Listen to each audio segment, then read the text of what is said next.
entering a Jewish cemetery. And near the Turkish border there is a Muslim cemetery, and in between there is a Christian cemetery. The people, it is the most favorite burial place for the three monotheistic religion to bury their people on top of Mount of Olives.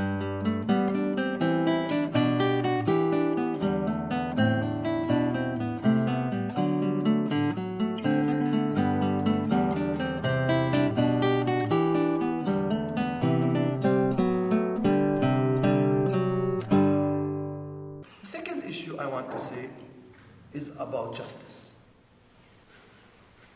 For me, the core problem is justice. I don't want to speak what's going on at the moment. You are seeing by yourself, and what you are seeing is but a small portion of the reality. You must understand that Israel has the key for peace or war in the Middle East. Israel here is the power. And they know it, and we know it. And they are supported by the United States of America. They are not on their own. Okay, we are not protesting on this issue. But if you love Israel, you must help Israel to end the occupation. Because occupation is harming Israel more than the Palestinians. It's creating a nation that becomes soon paternalistic. And it's creating many demoralization within the Israeli society. For this reason, ending the illegal occupation is so important for Israel and for the other Arab countries. You know, when we met 1 month ago, the 4 Republican congressmen from United States of America, one of them was Frank Wolf, you see, Frank Wolf, and other. They told us, we want to tell you, we are pro-Israeli, we love Israel. That was the first sentence they told us. Then I had with me Patrick Sabbah. And Patrick Sabbah told them, oh, we also love Israel. And who said, we are also pro-Israelis, and we love Israel as a Palestinian.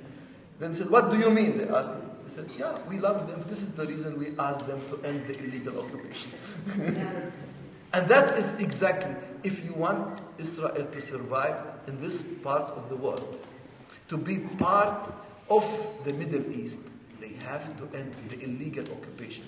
The only solution we have in mind is to have a two-state solution living side by side.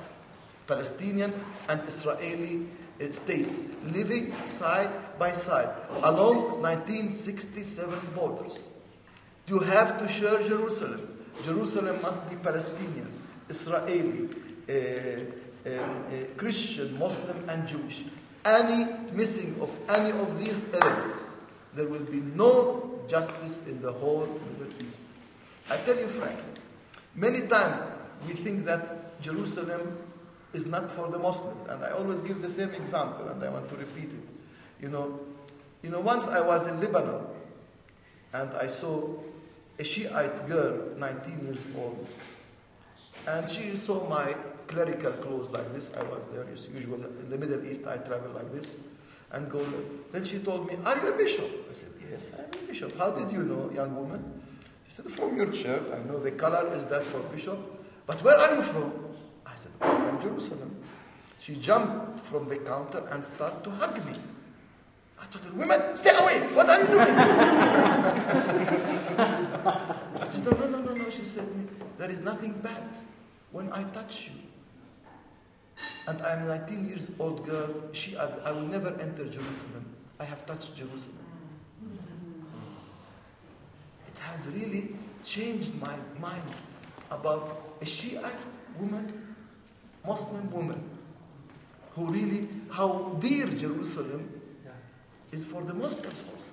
Not only for us, Christians and Jews. And we have to give this inclusive nature to continue in Jerusalem in any justice and peace. You know, we want to live with justice with the Israelis. We want to share this country for the sake of peace. And this is the only way. Anybody who tells you there is another way, they are not right. There are some, even in the coalition in Israel, who are saying we must still transfer Palestinians, like Beni Elon, who says that give $100 billion for Palestinians to go to Bulgaria. And each family can get $100,000. They asked him, where will you get the money? $100 billion is not a small amount. So it's very simple. US gives us $3.6 billion every year. Pay in advance for us. US should pay in advance for 20 years. That means 72 million, and the Jewish lobby will gather the other money. And then you get out all Palestinians out of this country. And in Bulgaria, $100,000 is a fortune.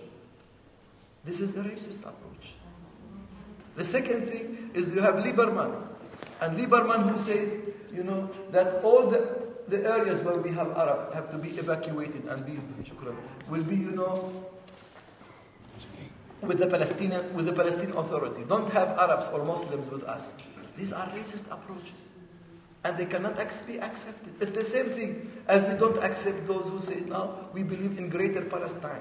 That means Palestine from the Mediterranean to the sea.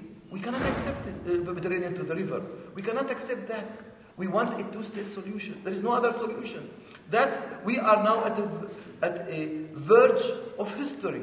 If we don't make justice and peace now, we are in a deep problem. And we Palestinians feel abandoned because we are on the weaker side. We are not on the stronger side.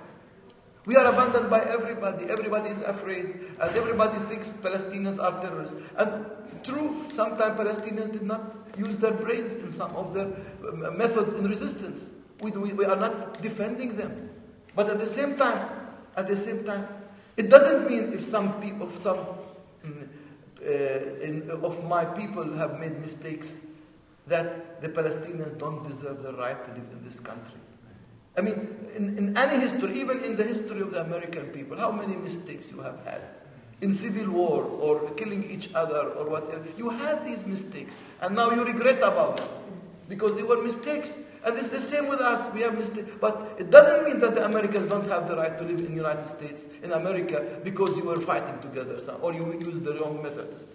The same is with us.